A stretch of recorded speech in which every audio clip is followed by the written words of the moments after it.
Hi, we're the cast of The Night Agent, and we're going to catch you up on Season 1. Previously on The Night Agent. Season 1, Episode 1 opens with FBI agent Peter Sutherland saving lives in a bomb attack on the DC Metro. Hey, you okay? I got you. Come on, let's go.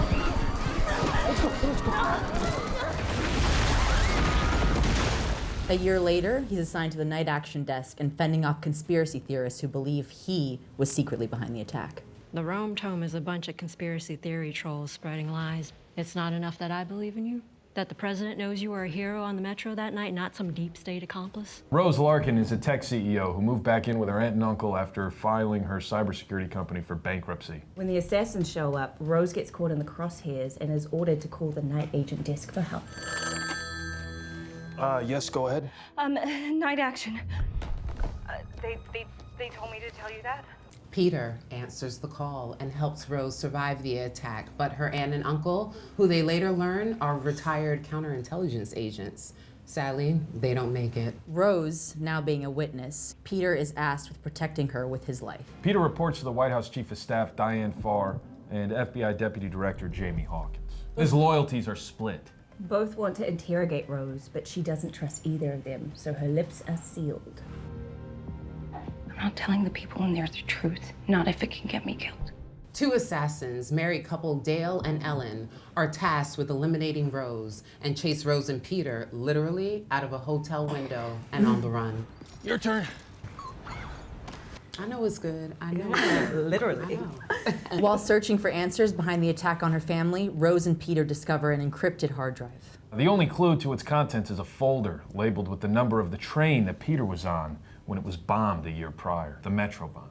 Meanwhile, Hawkins is murdered and found in a ditch. Farr investigates the murder and finds that Vice President Redfield is involved. Rose hacks the hard drive and finds information on the People's Independence Front, a radical political organization publicly blamed for the Metro bombing, and CCTV footage of the head of Maddie's security detail, Agent Chelsea Arrington, leading Peter to suspect the vice president's daughter was the true target. Farr grows suspicious of Peter's loyalties. Are you working with them? With who? What have you done, Peter? The vice president's daughter, Maddie, gets a new addition to her security detail, plus some extra attention from her college art teacher, who's secretly in cahoots with the suspect Peter chased on the day of the attack. Cahoots. Agent Arrington denies that it was Maddie she was guarding that day and finds her own problems to deal with as veteran agent Monks struggles to acclimate to her team. I don't care how many presidents you saved, I don't do f***ups on this team. Peter visits Hawkins' widow and faces his emotions about his own father, who was accused of treason and died before his name could be cleared. Your husband might be guilty. He may have gotten murdered by one of his own accomplices. Or maybe he got so close to the truth that that's what got him killed. But I just know if those questions aren't answered, it gets so much worse. This vulnerable bonding moment leads to the widow revealing just how close Hawkins was to the truth behind the Metro bombing. There was some inconsistency. Rose makes a major connection between her pursuers and a government contractor. Maddie ditches her security to meet up with her art teacher and gets kidnapped. That's what happens. Farr places a hit order on Rose and an arrest for Peter, and they're on the run again. The assassins catch up to them, and Peter manages to save Rose and kill Dale, right after Dale had agreed to have a baby with Ellen and start a little degenerate assassin's family. I bow and arrow choke him.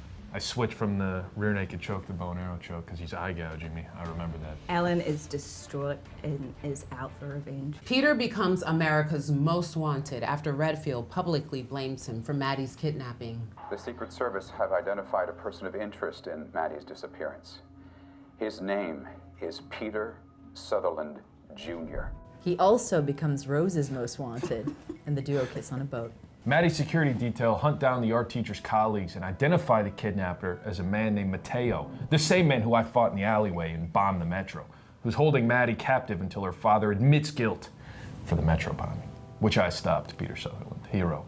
While Redfield debates how to respond to the Maddie's ransom demand, Farr reveals that Maddie was plotting to expose her father by releasing a damning home video from a nanny cam. You did it, not me, you! And I'm gonna tell the whole world. You ungrateful, lying little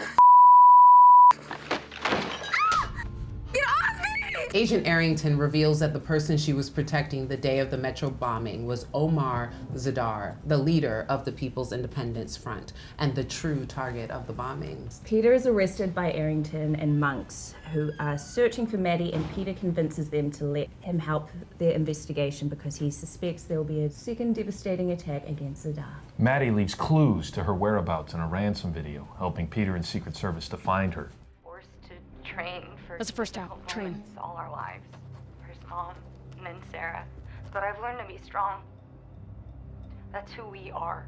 Second tap off. Just when they find Maddie and have her kidnapper in handcuffs, Ellen appears with a sniper rifle and starts shooting. Shoot her! Killing monks and injuring Maddie. Rose sneaks up on Ellen and pushes her from her porch.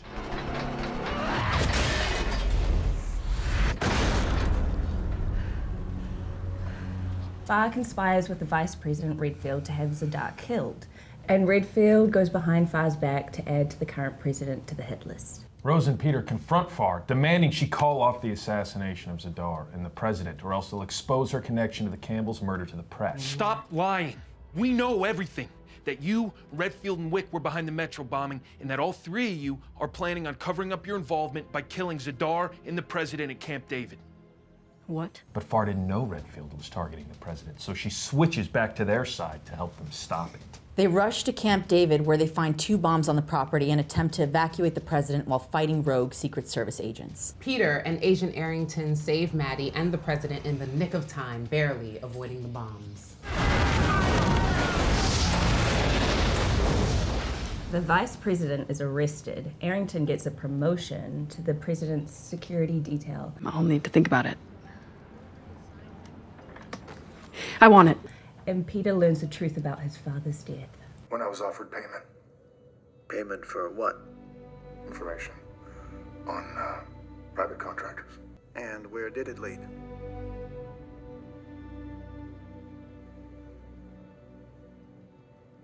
I'm sorry. The president appoints Peter as an official night agent, and Peter and Rose's relationship starts to disintegrate before their very eyes. Tell me what's going on. We have a mole selling leaked American intelligence to the highest bidder. And last night, someone stole enough experimental weapons to wipe out Manhattan. Be careful, okay?